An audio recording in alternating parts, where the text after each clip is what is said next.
Hi everyone, it's Terry. Today we're going to begin our quilting on our fall 2020 quilt.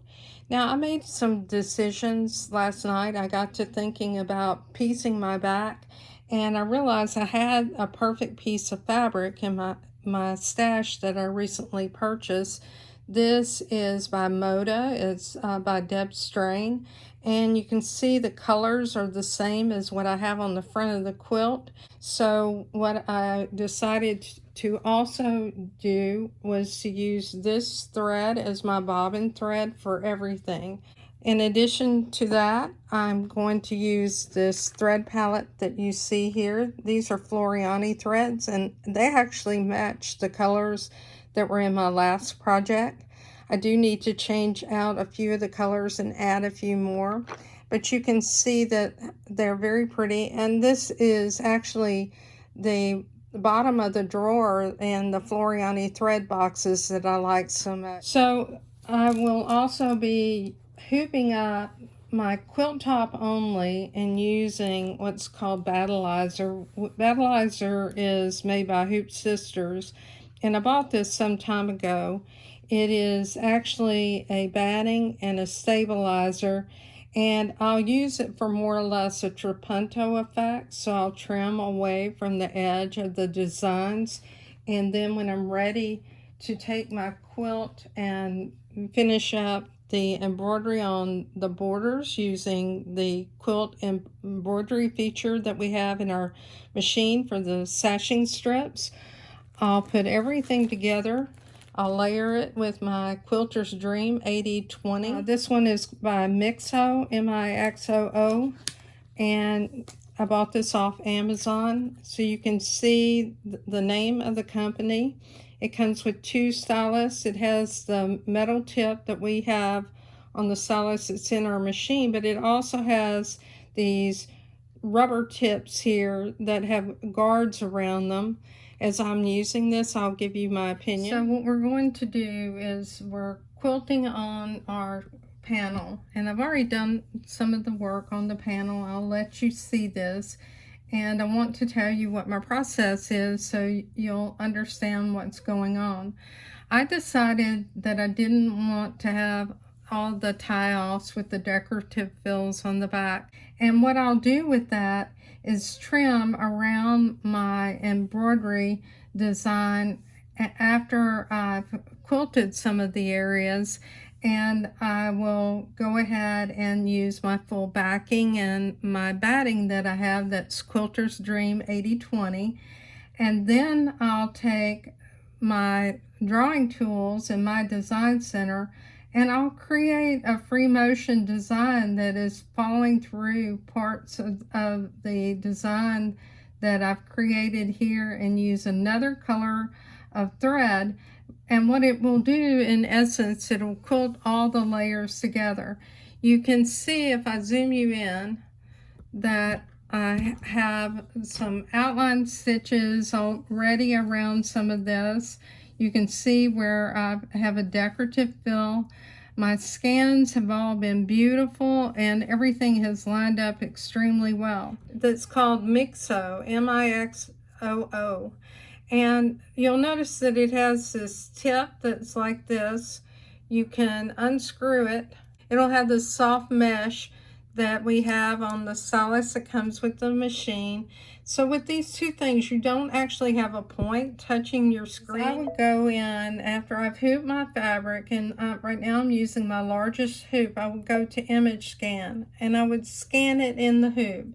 Now I've already done that, and one of the nice things is I can retrieve that scan image as the last scan image, and I don't have to keep scanning over and over again.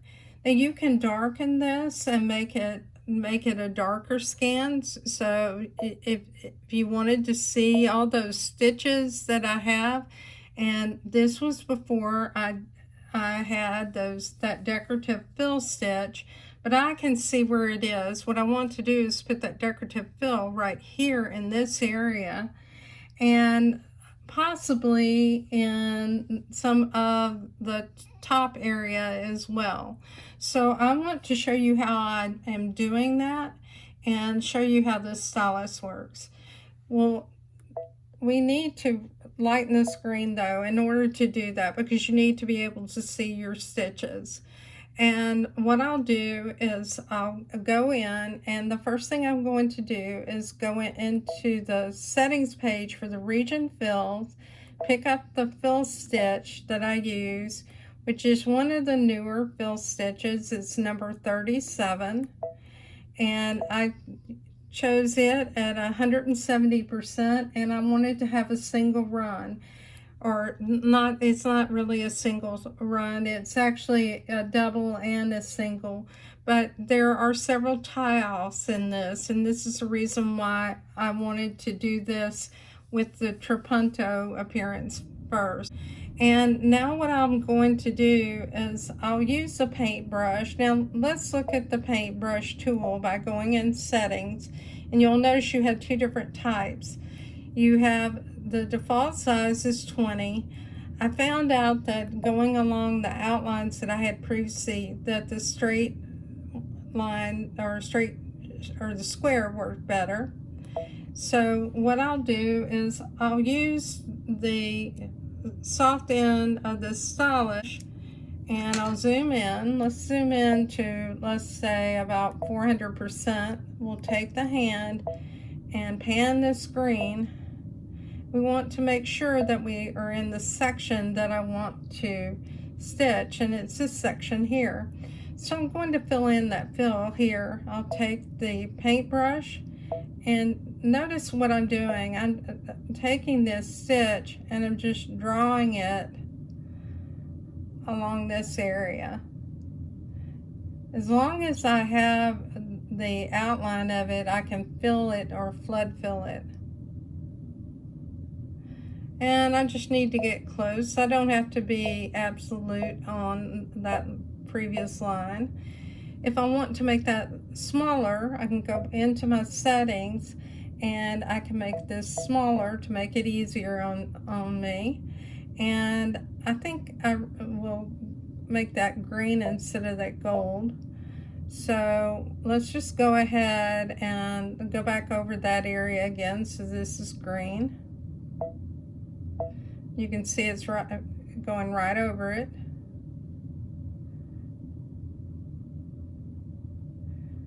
And that way I'm able to align this really well with the smaller tip.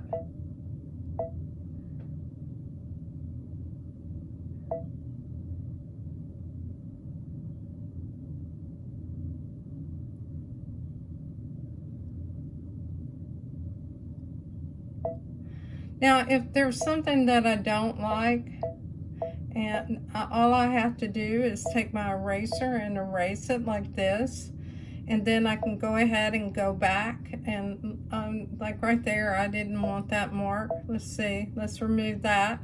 We'll now go back to the eraser, and let's clean up that line. I'll go back and work on it, and let me clean that up. And I'll just erase these stitches here so that I can use the green. And we'll take that paintbrush and we'll go back in and fill that in. And we'll come back here. And I don't need to fill this in entirely. What I need to do is I need to have it closed off. So I'm looking at my stitches here. I want to bring this a little bit closer, and let me use the other end of the stylus and let you see how that works.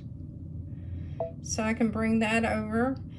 Let's get the eraser because I went a little bit too far. So I'll take that eraser and I'll erase some stitches. All right. And we'll go ahead and we'll take the paintbrush and let's just close that section. Now, if I take the bucket now and I flood fill this, I've filled that section, so it's done. We'll take the hand, we'll move up, and let's work on another section. Let's move it down so we can see what we're working on. We'll take the paintbrush and bring it across and just taking the stylus, you notice with that tip, it works pretty well. And when you're erasing, you can actually see the point of the eraser, which is nice. And we'll go ahead and bring this section up.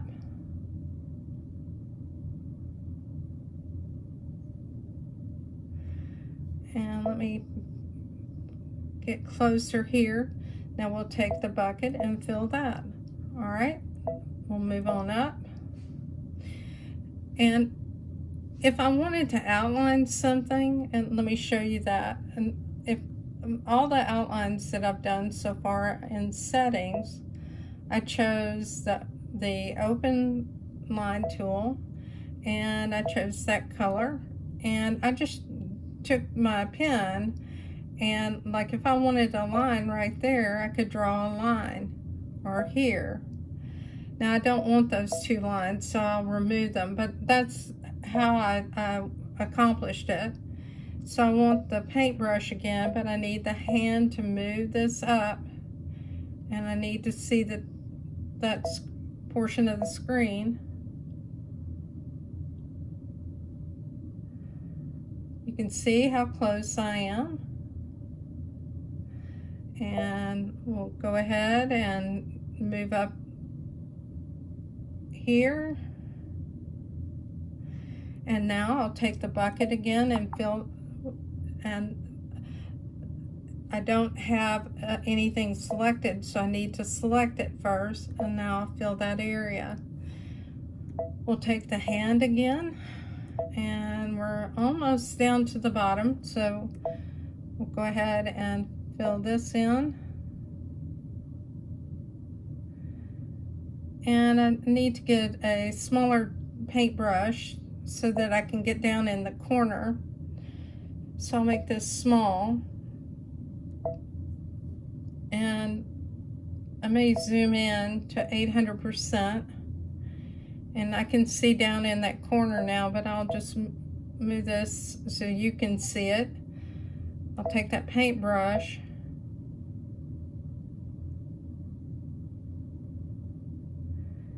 and this way I can get down in that corner. And then we'll go ahead and take the hand. Let's line it up with the paintbrush and make a nice line. Take the hand again. We'll do this other side.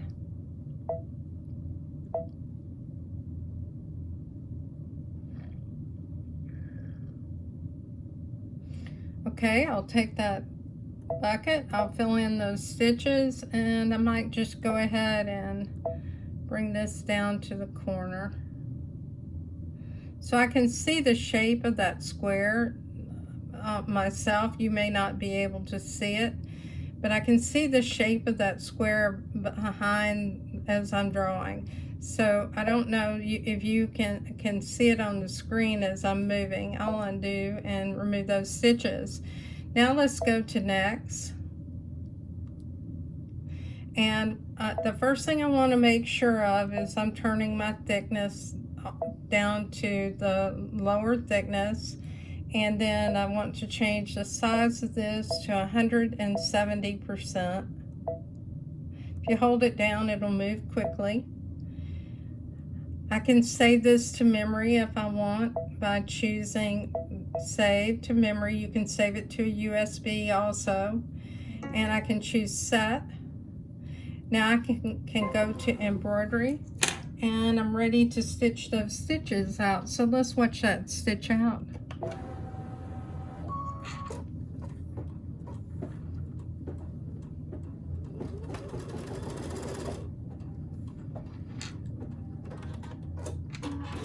Here's one thread cut.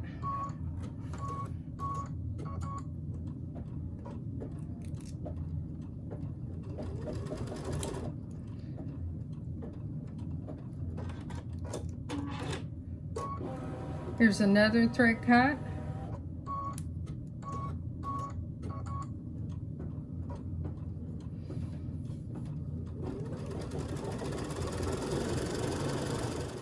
So I'll catch you in the next videos.